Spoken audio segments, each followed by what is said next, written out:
အားလုံးပဲမင်္ဂလာပါရှင်။သမီးကတော့ခဏလေးဖြစ်ပါတယ်ရှင်။ဂျူမဲ UK ကနေပြီးတော့တကူတေးအင်ချော်ကူနဲ့အင်တာဗျူးအောင်မြင်ထားတဲ့အကြောင်းသူဖြစ်ပါတယ်ရှင်။ အားလုံးပဲမင်္ဂလာပါရှင်။သမီးနာမည်ကတော့ဖူးဖုံဝင်ဖြစ်ပါတယ်ရှင်။ယူမေကီဂျပန်စာသင်တန်းကျောင်းမှာတကူတေးအင်ရှော့ကုနဲ့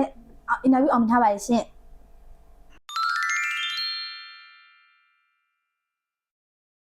အင်တာဗျူးဖြစ်ဆိုကမှစိတ်ပူပန်တာတွေရှိခဲ့ပေမဲ့အင်တာဗျူးအဆင့်ဆင့်အကောင်းဆုံးစူးစမ်းပြီးတော့ဖြေဆိုခဲ့ပါတယ်။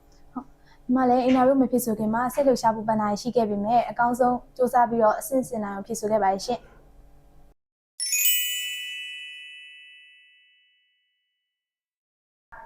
အင်တာဗျူးအောင်မြင်ပြီးတဲ့နောက်မှာလည်းအရန်ကိုဝန်တောင်းပြပါတယ်ရှင်။ဂျပန်ကိုသွားချင်တဲ့အိမ်မက်တွေအကောင့်တွေဖုန်းနံပါတ်မှာဖြစ်တဲ့အတွက်ကြောင့်အရန်ကိုပျော်ရွှင်မိပါတယ်။ အင်တာဗျူးအောင်တဲ့အခါမှာလည်းအရန်ကိုဝန်တာမိပါတယ်ရှင်။နိုင်ငံခြားကိုသွားပြီးတော့ကိုယ့်ရဲ့ရည်မှန်းချက်တွေကိုအကောင့်ထဲဖုန်းနံပါတ်ဖြစ်တဲ့အတွက်ကြောင့်မလို့အရန်ကိုပျော်ရွှင်မိပါတယ်ရှင်။